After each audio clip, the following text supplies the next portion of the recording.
सेवा के सहारे भगवान आए हैं, तो मैं उनकी चरणों की सेवा को कैसे छोड़ सकता हूं, कैसे छोड़ सकता हूं।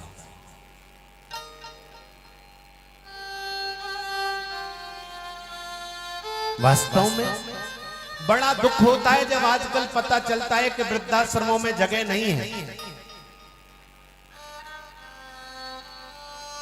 4 कमरे बनाओ तो भर जाते हैं, 10 कमरे बनाओ तो भर जाते हैं। जैसे जैसे समय बीत रहा है नए नए वृद्धाश्रम खुल रहे हैं और उनमें लोगों की संख्या बढ़ती जा रही है। क्यों? क्योंकि वास्तव में हमने संतानों को वो संस्कार दिए ही नहीं जिनकी उसे आवश्यकता थी।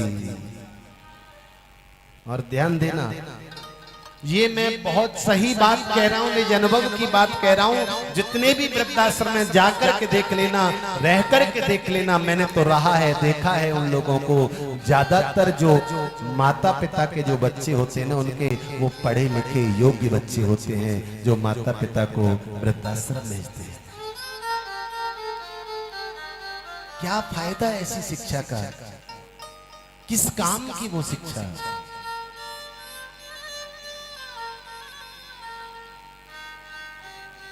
भारत वो भूमि है जहां पर वृद्धाश्रम होने ही नहीं चाहिए।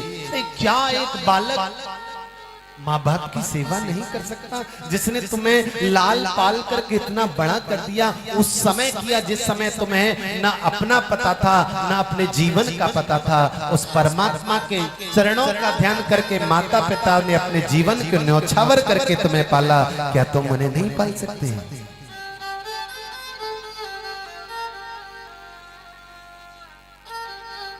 संस्कार हमने ही बच्चों से छुड़ाए, किसी दूसरे का दोष नहीं है।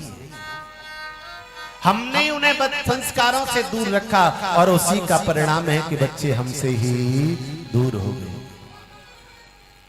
अच्छा, माँ बाप को जो ठुकराएगा, दर दर की ठोकरें खाएगा। माँ बाप को जो ठुकराएगा, दर दर की ठोकरें खाएगा।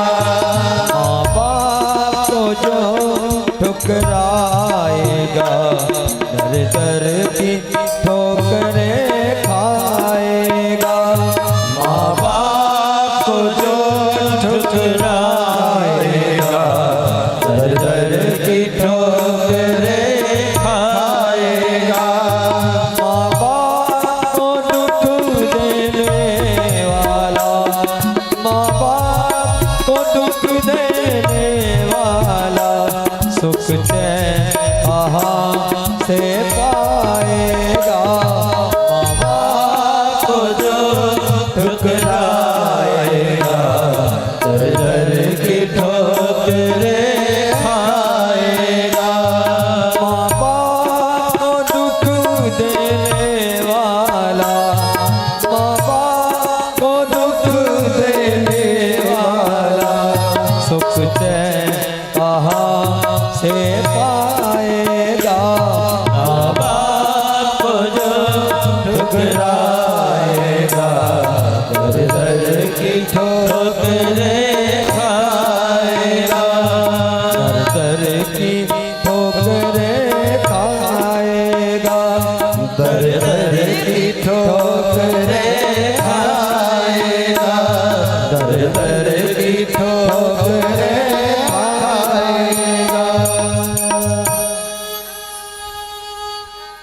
इसलिए शिक्षा संस्कार संपन्न होनी चाहिए। प्रातः काल उठ के रघुनाथ, मात पिता गुरु नावहि माथा। अच्छा, आप में से कितने ऐसे लोग हैं जो प्रातःकाल जिनके माता पिता हैं उन्हें प्रणाम करते हैं, नमस्कार करते हैं? हाथ उठा के बताएगा कोई? 1 2। अरे तो बहुत सारे लोग हैं, ताली बजा लो एक बार अपने लिए। अभी लगातार पिछली 3 कथा, मई में 2 थी और अभी एक और थी, तीनों कथाओं में एक या दो हाथ ऐसे उठे जो माता पिता के चरणों की सेवा करने वाले थे, बाकी हाथ उठे ही नहीं। तो ये तो आप बहुत भाग्यशाली हैं और अच्छे हैं। और एक और बात कहूंगा मैं, जितनों के हाथ नहीं उठे हैं, अगर भगवान कृपा करे अगली बार फिर कथा करने आऊं तो सब के सब हाथ उठे होने चाहिए कि महाराज हम सब माँ बाप की सेवा करते वाले हैं। हाँ, क्योंकि महाराज वास्तव में सेवा तो वही है। पिता कितना भी थका हो, कितना भी हारा हो, कितना भी दुखी हो, माँ कितनी भी परेशान हो, बच्चा अगर प्रेम से दो शब्द बोल देता है ना तो उसका सारा दुख दूर हो जाता है। अच्छा, मैया कहती है महाराज हमारे माँ बाप तो रह गए, आप तो नहीं कहेंगी लेकिन ज्यादातर मैया कहती है हमारे माँ बाप तो रह गए। अरे देवी रह कहाँ गए? अगर रह जाते तो तुम यहाँ थोड़ी होती हो। अरे जहाँ आई हो वहां भी तो माँ बाप हैं, सास ससुर भी तो माँ बाप ही होते हैं, उनकी सेवा भी माता पिता की सेवा के समान है। और ये मैं किसी हंसी मजाक के लिए नहीं कह रहा हूँ, वास्तव में कह रहा हूँ कि हम सबको ही और माता पिता की सेवा करनी चाहिए। अब सेवा का मतलब मैं ये नहीं कह रहा कि सारा काम दाम छोड़ के आप उन्हीं के पास बैठ जाओ, सब कुछ करिए, लेकिन उनका भी समय समय पर ध्यान रखिए। बड़ों से तो आप प्रेम से दो शब्द बोल लीजिए, वही उनकी सेवा है और कुछ नहीं चाहिए।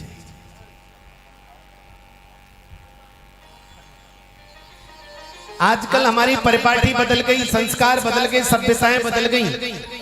आजकल हम पाश्चात्य सभ्यता में ऐसे ढल मिल गए हैं कि महाराज जरा सा कुछ उधर का होता है तो हम उसमें अपने आप को गर्वान्वित महसूस करते हैं और अपने किसी भी काम में हमको ला जाती है।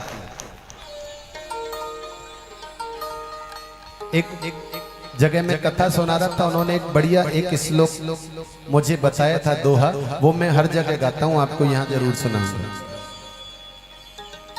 किसी भक्त ने कहा था महाराज होता तो सब आज भी है लेकिन थोड़ा सा परिवर्तन हो गया। क्या?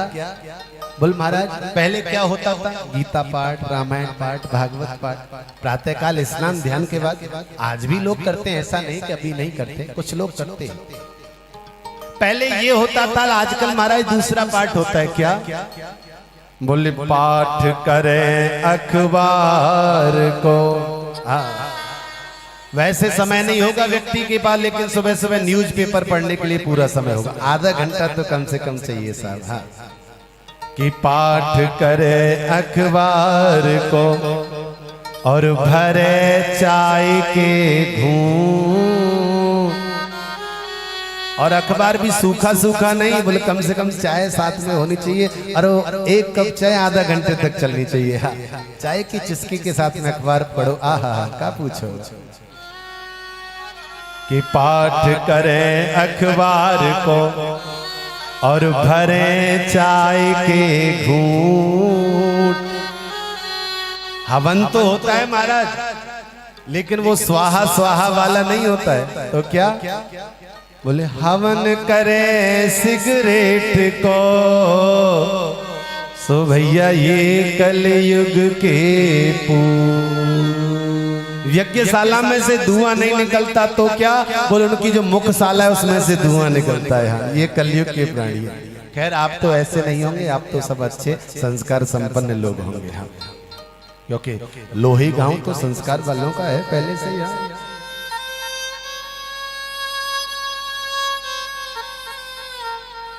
राम जी जीवन में बोध देते हैं कि आप भले ही विद्या में कितनी पारंगत हो जाए, व्यक्ति में जैसे जैसे विद्या बढ़ती है वैसे वैसे उसके जीवन में झुकाव आना चाहिए। क्योंकि वृक्ष के ऊपर जब फल ज्यादा लगते हैं तो वृक्ष अपने आप झुकने लगता है। जीवन में जब विद्या का प्रभाव बढ़ता है तो नम्रता आनी चाहिए। क्यों? विद्या ददाति विनयम,